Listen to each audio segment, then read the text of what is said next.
Welcome to Indiana Diecast Racing and the continuing second round action of the Westfield 500. Before we get into today's racing, if you like what we're doing, be sure to check out redlinederby.com for everything diecast racing, including a whole calendar of mail-in events.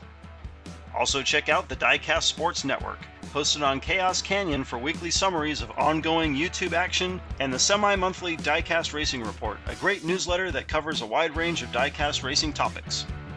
Our success is due in no small part to these leaders of the diecast racing community. Today we'll be following Group 2 of the second round. The 1970 Ford Escort RS 1600, driven by Jim Houtman of Silverback Racing, is the third worst seed still remaining in the tournament, but Jim finished round 1 with the league's second best 15 points and knocked out the defending champion Jaguar XJ220 on the back of 3 individual lap victories. The 1997 Corvette, driven by Nathan DeZoniers of Indiana Diecast Racing, and Shorty, the Porsche 917 LH driven by Josh Poffler of Rust Belt Racing, both advanced from Group 7 in round 1.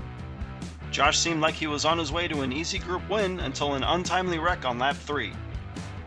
Despite running as the number 4 car in the group, Shorty is the only top 10 qualifier. The Lamborghini Sesto Elemento of George Stackert was the winner of Group 2, just edging out Kit Kayham's Golden Nugget for the top spot.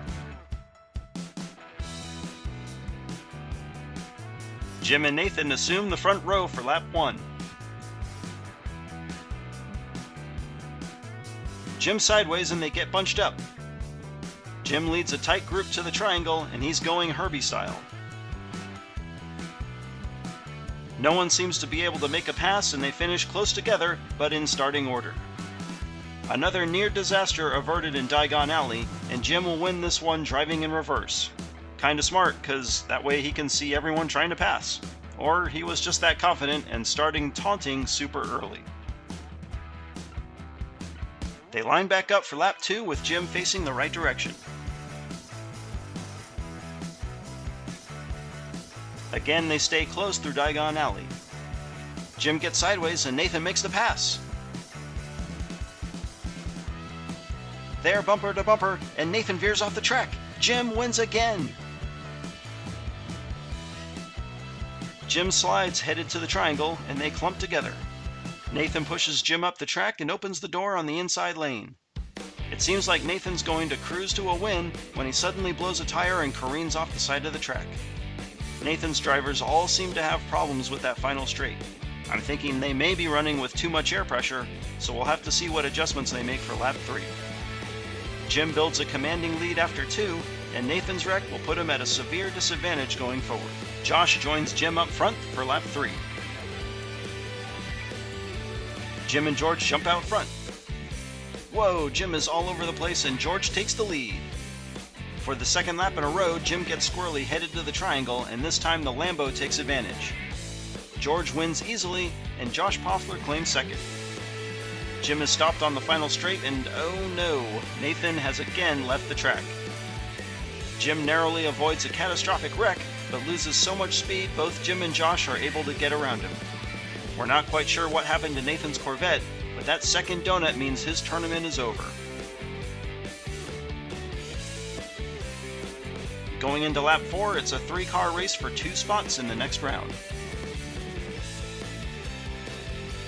George and Josh have both moved to the front row for the final lap. Jim follows George through turn 1. Jim wrecks.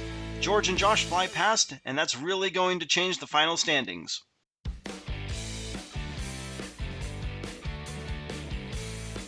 Jim takes the triangle entry at too shallow an angle and becomes the latest victim. After starting out so strong, Jim only earns 2 points in the last 2 laps and will end up tying Josh for second with 10 points. Conversely, George finishes strong and takes the overall group win.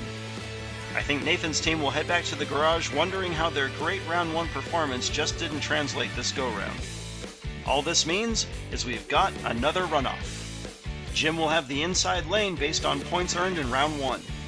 This will be sudden death. Jim pulls ahead into Diagon Alley. Josh tries to pass on the outside and can't get it done.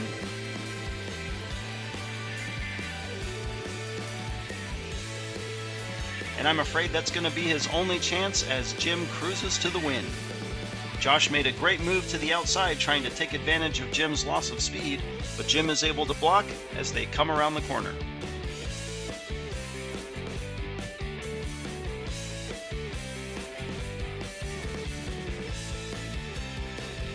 Jim and George will join Kit's Golden Ticket and Nathan's Escort Rally in the next round, while Nathan's Corvette and Josh's Shorty are eliminated. This has been Jim D for Indiana Diecast Racing. Check in next time for Round 2, Group 3 of the Westfield 500, where we'll see Josh and Nathan get another shot against Big Slim and Dale McDonald.